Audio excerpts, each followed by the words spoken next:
ही साथी, झारखंड में इस बार त्रिस्तरीय पंचायत चुनाव कब होंगे? क्या झारखंड में 2026 और 27 के बीच में पंचायत चुनाव की घोषणा होगी? क्या नए उम्मीदवारों को कौन कौन से कागज को बनवाकर अपने पास रख लेना है? हमारे पीछे आप तस्वीर देख सकते हो और पढ़ सकते हो, झारखंड में इस बार पंचायत चुनाव कब होगा? ये बड़ा सवाल है जो हमारे जितने भी झारखंडी भाई बहन होंगे उनको लगातार मन में सवाल आता रहे होगा। लेकिन यहाँ पर वहीं दूसरी तरफ आपको देखना है, नए उम्मीदवारों के लिए क्या क्या योग्यताएं और दस्तावेज लगेंगे। अगर आप पहली बार झारखंड में पंचायत का चुनाव, मुखिया का चुनाव, सरपंच का चुनाव लड़ने की तैयारी कर रहे हो तो आपको कौन कौन से कागज आपको बनवाकर आज ही रख लेने हैं, आज मैं आपको इस वीडियो में बताने वाला हूं। नया नियम क्या लागू हो सकता है झारखंड में, यह भी मैं आपको बताऊंगा साथियों। अगर आप ये वीडियो फेसबुक पर देख रहे हो तो पेज को फॉलो कर लो, यूट्यूब पर देख रहे हो तो चैनल को सब्सक्राइब करो। अगर आप झारखंड के होंगे तो आप पंचायत चुनाव को लेकर आप अपना राय जरूर दीजिएगा। अब यहाँ पर आप देख सकते हो और पढ़ सकते हो, झारखंड में पिछला पंचायत चुनाव कब हुआ था? ये एक बड़ा सवाल है,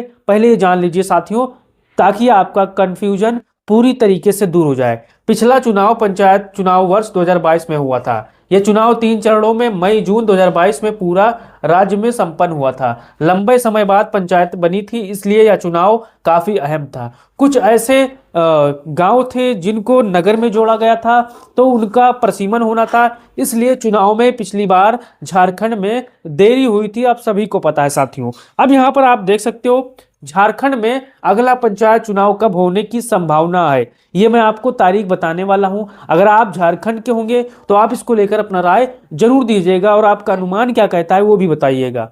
पंचायत का कार्यकाल 5 वर्ष का होता है, आप सभी को पता है। वर्ष 2022 में पंचायत चुनाव हुआ था और 5 वर्ष जोड़ दिया जाए तो डेट होता है 2027। और यहाँ पर जो संभावनाएं हैं, जो संभावित जानकार लोग हैं वो कहते हैं इसलिए अगला पंचायत चुनाव 2027 में होने की पूरी संभावना है। अब कब होगी, क्योंकि यहाँ पर पिछला चुनाव थोड़ा देरी में हुआ था, तो यहाँ पर बहुत से साथी कहते हैं कि हो सकता है यहाँ पर चुनाव पहले जनवरी फरवरी मार्च के बीच में करा लिया जाए, या फिर क्वार्टर में या फिर लास्ट में कराने की यहाँ पर संभावना है। तो आपका इसको लेकर क्या राय है? क्योंकि मैंने आपको संभावित तारीख यहाँ पर बता दिया है कि 2027 में पंचायत चुनाव होंगे। सटीक राज्य सरकार और राज्य निर्वाचन आयोग यहाँ पर तारीख सही यानी सटीक यहाँ पर वही तय करते हैं। अब जो पिछला चुनाव हुआ था उसी पर आप मान के चलिए, यहाँ पर पंचायत चुनाव होने की संभावना है। अब यहाँ पर आगे देखिए, झारखंड में कितने पदों पर पंचायत चुनाव होते हैं ये भी आप जान लीजिए साथियों। अगर आप झारखंड के हो तो पंचायत चुनाव 3 स्तर के होते हैं। ग्राम स्तर पर ग्राम प्रधान मुखिया का चुनाव होता है, ग्राम पंचायत सदस्य वार्ड मेंबर का चुनाव होता है, पंचायत समिति स्तर प्रखंड पंचायत समिति सदस्य उप प्रमुख, यहाँ पर प्रमुख, और यहाँ पर जिला परिषद सदस्य उपाध्यक्ष और अध्यक्ष, यहाँ पर इसका चुनाव होता है।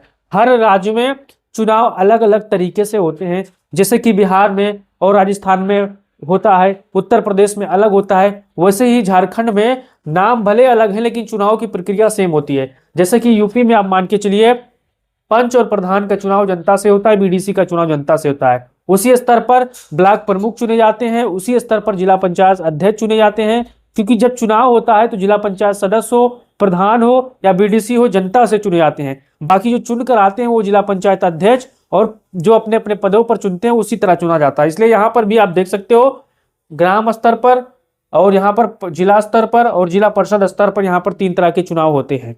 अब यहाँ पर आगे देखिए, पंचायत चुनाव लड़ने की सामान्य योग्यताएं। अब यहाँ पर पूरे भारत में नियम यही है साथियों, एक ही नियम है, बस थोड़ा शिक्षा में कम हो गया, शिक्षा में ज्यादा हो गया। क्योंकि यहाँ पर अगर आप चाहे उत्तर प्रदेश के होंगे, चाहे बिहार के होंगे, राजस्थान के होंगे, छत्तीसगढ़ के होंगे, मध्य प्रदेश के हो या कहीं भी भारत से आप निवासी होंगे, तो आपको इन चीज़ों को आपको फॉलो करना पड़ेगा। अगर ये योग्यताएं हैं तो चुनाव आप लड़ सकते हैं। भारत का नागरिक अगर आप हैं तो 100% चुनाव लड़ सकते हैं। झारखंड का निवासी अगर आप हैं तो झारखंड में पंचायत का चुनाव लड़ सकते हैं। यूपी के निवासी हैं तो यूपी में लड़ सकते हो। ऐसे ही हर तरह का है। नाम मतदाता सूची में दर्ज हो, ये बहुत अहम चीज़ है। अगर आप झारखंड में पंचायत चुनाव लड़ने की तैयारी कर रहे हो तो आपको जिस गाँव से यहाँ पर पंच, सरपंच या किसी पद का चुनाव लड़ना है तो उस गांव का आपको निवासी होना पड़ेगा। मतदाता सूची में अगर आपका नाम दर्ज नहीं है तो आप पंचायत चुनाव से महरूम हो जाओगे, आप पर्चा नहीं भर पाओगे। जैसे पर्चा भरोगे छानबीन होगा, खोजबीन होगा, आपका पर्चा निकाल के डस्टबिन में फेंक दिया जाएगा, आपकी मेहनत पर पानी फेर दिया जाएगा। तो आपको क्या करना है, पहले उम्र आपकी या कम से कम 21 वर्ष हो, मानसिक रूप से आप ठीक ठाक हो, पागल ना हो, सिर्री ना हो, इस चीज को ध्यान देना है। किसी गंभीर अपराध में आप दोषी ना हो। तो आपके पास अगर यहाँ पर मतदाता सूची में नाम दर्ज नहीं है तो आप उससे जाइए, दर्ज करवाइए। झारखंड का अगर निवासी है तो और बढ़िया बात है। कम उम्र, अगर उम्र कम से कम आप उम्र से कम है तो आप चुनाव नहीं लड़ पाओगे। 21 साल का होना यहाँ पर फर्ज बनता है। तो आप समझ गए। अब यहाँ पर अगला देखिए, कौन कौन सी बातें हार पक्की अयोग्यता बन सकती है, ये भी जानना बहुत जरूरी है। किन लोगों का पर्चा खारिज हो जाता है, इसको भी जानना आपको बेहद जरूरी है। इन कारणों से चुनाव लड़ना या जीतना या टिकना मुश्किल हो जाता है। वोटर लिस्ट में अगर आपका नाम नहीं है तो चुनाव अधिकारी जो होते हैं, अफसर होते हैं, वो पर्चा आपका फेंक देंगे, रिटर्न कर देंगे, बेकार कर देंगे। 21 वर्ष से आप कम है तो आपका पर्चा खारिज हो जाएगा, इस चीज को ध्यान देना है। सरकारी पद पर रहते हुए इस्तीफा नहीं दिया तो आप चुनाव नहीं लड़ पाओगे, इस चीज को ध्यान देना है। गंभीर आपराधिक सजा हुई है तो चुनाव नहीं लड़ पाओगे। चुनाव खर्च का हिसाब नहीं दिया तो चुनाव नहीं लड़ पाओगे। फर्जी प्रमाण पत्र लगाया है, छानबीन होगा तो आप जेल जाओगे, इस चीज को ध्यान देना है। अब यहाँ पर आरक्षण सीट पर गलत वर्ग से नामांकन। अब मान के चलिए जैसे कि किसी पिछड़े भाई के लिए यहाँ पर सीट आरक्षित हुआ है। अब आप अगड़ी जाति से हो या आप अगड़ी महिला हो, तो अगर आप किसी तरह फर्जी प्रमाण पत्र बनवा लिए और नामांकन कर दिए, लेकिन जब बाद में पता चला तो आप पर कानूनी कार्रवाई होगी और यहाँ पर चुनाव भी रद्द हो सकते हैं, इस चीज को ध्यान देना है। अगर कोई सवाल है तो कमेंट बॉक्स में आप पूछ सकते हो। अब देखिए आरक्षण की व्यवस्था झारखंड में क्या होगी। महिला आरक्षण, SC ST OBC आरक्षण। आरक्षण रोटेशन के आधार पर होता है, हर चुनाव में सीट बदल सकती है, इस चीज को आपको ध्यान देना है। जैसे मध्य प्रदेश, उत्तर प्रदेश और अन्य राज्यों में होता है रोटेशन सिस्टम, वैसे ही झारखंड में भी रोटेशन सिस्टम लागू है साथियों। यानी अगर 2021 में या 2022 में वो सीट सामान्य के लिए, वर्ग के लिए आरक्षित थी, तो 2027 से 26 में जब भी चुनाव होंगे तो वो पिछड़ा वर्ग या पिछड़ा वर्ग महिला के लिए यहाँ आरक्षित की जाएगी। यहाँ पर आप गौर करिएगा, ध्यान दीजिएगा। अगर आप तैयारी कर रहे हो तो आप इसी अनुमान के साथ तैयारी कर सकते हो। अब यहाँ पर आगे देखिए, पंचायत चुनाव नामांकन में लगने वाले जरूरी कागजात। अगर आप झारखंड के निवासी हो, झारखंड से वीडियो देख रहे हो, तो आपको एक कागज आज ही जाकर बनवा लेना है, ताकि यहाँ पर कागज बनवाने में आपको समय लगेगा। क्योंकि पंचायत चुनाव भले ही 2026 और 27 की शुरुआत में हो, लेकिन यहाँ पर साल का समय कम बचा है। तो यहाँ पर देखिए, पंचायत चुनाव नामांकन में लगने वाले जरूरी कागजात झारखंड।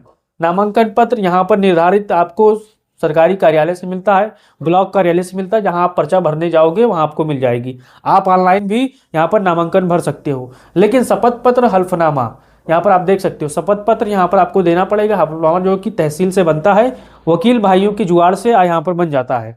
आयु प्रमाण पत्र, जन्म प्रमाण पत्र, मैट्रिक प्रमाण पत्र यहाँ पर आपको लगाना पड़ेगा। अगर यहाँ पर अनिवार्य है तो आयु प्रमाण पत्र जरूरी है, जन्म प्रमाण पत्र भी जरूरी है। अगर यहाँ पर शिक्षा व्यवस्था वाला कानून लागू है तो यहाँ पर आपको यहाँ पर लगाना पड़ेगा। निवास प्रमाण पत्र भी आपको 100% लगाना पड़ेगा, नहीं तो यह प्रमाणित नहीं होता है कि आप किस गांव के, किस जिले के निवासी हो।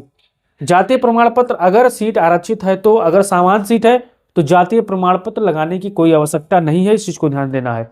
मतदाता पहचान पत्र यहाँ पर आप लगा सकते हो, आधार कार्ड का भी इस्तेमाल होता है। वोटर लिस्ट की नकल, नाम दर्ज होना चाहिए। अब वोटर लिस्ट में अगर आपका नाम है तो जहां आपका नाम है वहां पर आपको किसी हरे स्केच से वहां पर ऐसे मार्क कर देना है, गोला कर देना है, ताकि जब अधिकारी गण उस वोटर लिस्ट को चेक करें तो आपका नाम फौरन पा जाए, उनको खोजना ना पड़े। पासपोर्ट साइज फोटो आपको अच्छा ठीक ठाक बनवा लेना है, ताकि यहाँ पर फोटो साफ सुथरी होनी चाहिए, इस चीज को ध्यान देना है। शैक्षिक प्रमाण पत्र यदि यहाँ पर लागू होता है झारखंड में तो वहां पर आपको देना पड़ेगा। आपराधिक मामला का घोषणा पत्र आपको बताना पड़ेगा कि हमारे ऊपर कितना केस चल रहा है, कितना आपके पास जमीन जायदाद है, इसको भी बताना पड़ेगा। चुनाव खर्च का प्रारंभिक शपथ पत्र आपको देना होगा, बैंक खाता विवरण देना होगा। आरक्षण संबंधित प्रमाण पत्र, महिला सीट है, SC सीट है, ST सीट है, OBC से है तो आपको लगाना पड़ेगा। नामांकन शुल्क की रसीद वहां पर आपको संकलन करना पड़ेगा। इतने कागजात आपको बनवाकर रख लेने हैं, ताकि आने वाले समय में आपको कोई दिक्कत ना हो, तब परेशानी ना हो। क्योंकि अभी चुनाव में झारखंड में समय है, तो समय लगेगा, 2-3 महीना लगेगा, लेकिन आप मजबूती के साथ सारे कागजात को बनाकर पेटी में, बक्से में भर लीजिए, रख लीजिए। अब यहाँ पर हमारे जितने भाइयों का अगर कोई सवाल है, अगर झारखंड के होंगे, अगर कोई सवाल पूछना चाहते हैं तो कमेंट बॉक्स खुला है। आपको ये वीडियो में जानकारी कैसी लगी, कमेंट बॉक्स खुला है, आप अपना राय दे सकते हो। अगर वीडियो अच्छी लगती है तो चैनल को सब्सक्राइब कर लीजिए और अच्छी लगती है तो फेसबुक पेज को फॉलो कर लीजिए। जय हिंद साथियों।